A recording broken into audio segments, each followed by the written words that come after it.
안녕하세요. 포럼 그대다입니다. 오늘 치유 삼행자 메시지 세 번째 시간 치유에 대해서 알아보도록 하겠습니다. 그 치유 중에서도 특히 교회 다니는 사람들을 어떻게 치유할 것인지에 대해서 알아보도록 하겠습니다. 첫 번째로 우리가 마음속에 좀 담아둬야 될 사실이 있는데 충분히 이해해야 한다는 겁니다. 이해하고 또 이해해야 됩니다. 그것도 충분히 이해해야 합니다. 어떤 대전제 때문에 그러냐면 하나님이 우리와 함께 하시기 때문에 그렇습니다.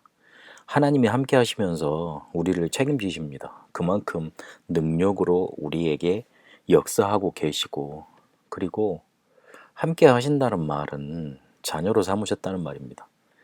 그래서 우리가 하나님 자녀가 맞다면 염려할 필요가 없는 겁니다. 내가 뭔가 문제가 생겼다고 생각을 했을 때 나를 살리고 내가 살기 바쁘기 때문에 남 입장이 이해가 되지 않고 도저히 뭔가 이렇게 해결해 줄 수도 없는 그런 상황에 놓이는 겁니다. 그러나 내 문제가 이미 해결이 됐고 내 문제 해결되지 않아서도 해결받을 가능성이 있고 응답받을 충분한 근거가 확실하다면 다른 사람을 이해해 줄 수 있고 다른 사람을 살려줄 수 있는 그런 힘이, 그런 여유가 내게 있는 겁니다. 그래서 마음속에 뭔가 번민, 염려가 온 것 자체가 사단의 역사하고 사단의 공격일 수 있다는 것 조금 기억해 놓고 있어야 됩니다. 그냥 내 속에서 올라오는 생각 같지만 마귀는 항상 우리 속에 미사일, 화전을 쏜다고 그랬습니다. 미사일이 그 바다에 떨어지면 아무런 효과를 안 나타내겠죠. 폭발력이 있고 화약으로 불태우는 거니까.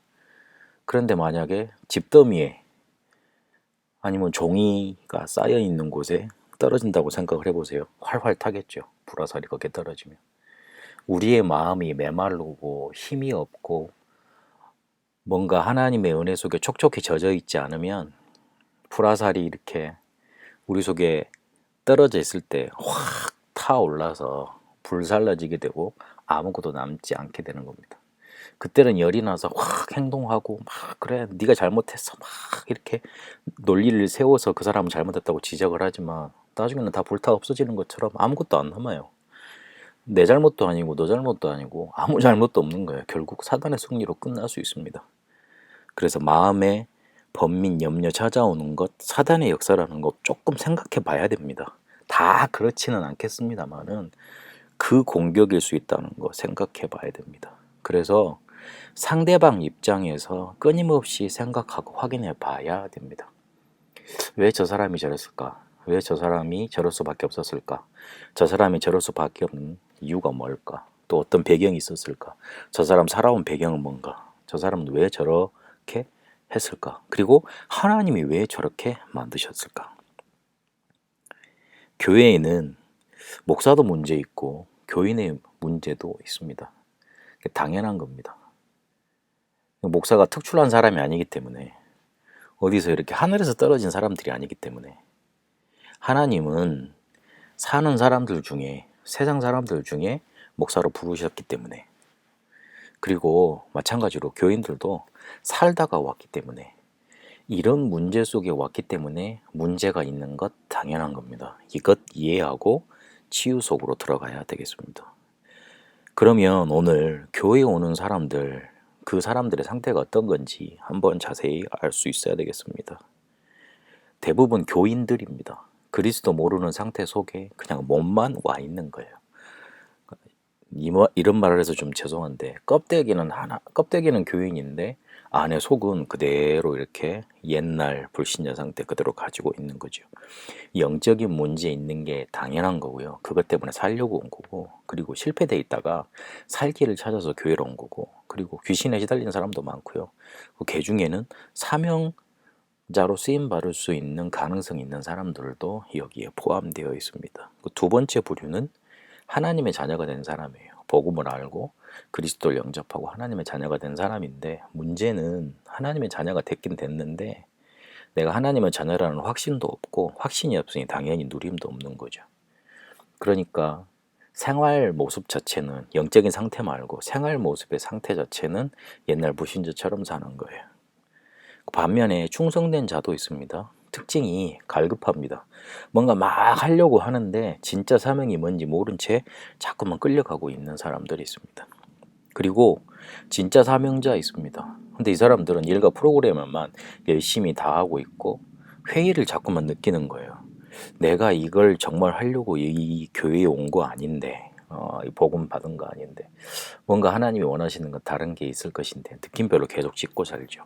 실제로 전도 축복 모르고 있고 전도 운동 속에서 소외되어 있는 사명자 이렇게 분류해 볼 수 있습니다. 문제는 영적인 문제를 가지고 왔는데 해결받지 못하고 있는 그 상태로 교회에 그냥 다니고 있는 사람들이 많다는 겁니다. 그래서 5가지 부분을 알고 치유받고 또 치유해 줄 수 있어야겠습니다. 알면 됩니다. 기독교에서 말하는 치유는 아는 것부터 시작입니다. 알면 답은 복음으로 나옵니다. 이 복음만 붙잡으면 하나님이 우리에게 역사하시게 되어 있습니다. 그때 치유가 시작이 되는 겁니다. 세상에서 말하는 치유는 네가 깨닫고 네가 스스로 해결을 하고 네가 스스로 일어나서 네 주도적으로 살라고 그럽니다. 그러나 성경에서 말하는 치유는 다릅니다. 내가 너를 만들었으니 내가 너를 고치겠답니다. 그러려면 인정하고 알아야 되고 그리고 믿어야 되는 거예요. 첫 번째로는 종교 율법에 묶여 있습니다. 이 부분을 빨리 벗어나야 됩니다. 그냥 교회 다니는 거잖아요. 아닙니다. 다릅니다. 복음과 종교 다릅니다. 율법 뭔가 해야 된다. 이거 해야지만 될 것 같다. 막연하게 생각하고 있는 거 그 율법 사상이거든요. 거기에 묶여 있는 거 해방시켜주고 빠져나와야 됩니다. 그리고 대부분 가문의 배경에서 벗어나지 못하고 그 속에서 온 영적인 문제 속에 딱 붙잡혀 있습니다. 실제로 부부를 보면 한 20년 정도 이렇게 요즘은 거의 3, 40년 되죠.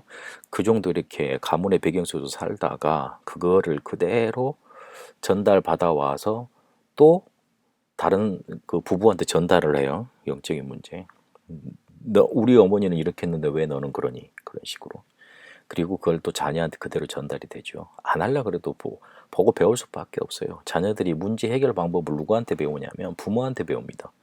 부모가 문제가 생겼는데 어려운 일이 생겼는데 싸워요. 그럼 나중에 또 싸웁니다. 어려운 문제 생겼는데 술을 먼저 찾고 담배를 먼저 찾아요. 아, 그렇구나. 모든 문제 해결책은 담배구나, 술이구나. 이렇게 배우는 거예요. 또 그게 교회까지 연결되어져서 계속 싸움으로 번져지는 겁니다. 이게 다 가문의 배경, 오래된 것들입니다. 그러니 자꾸만 머리를 씁니다.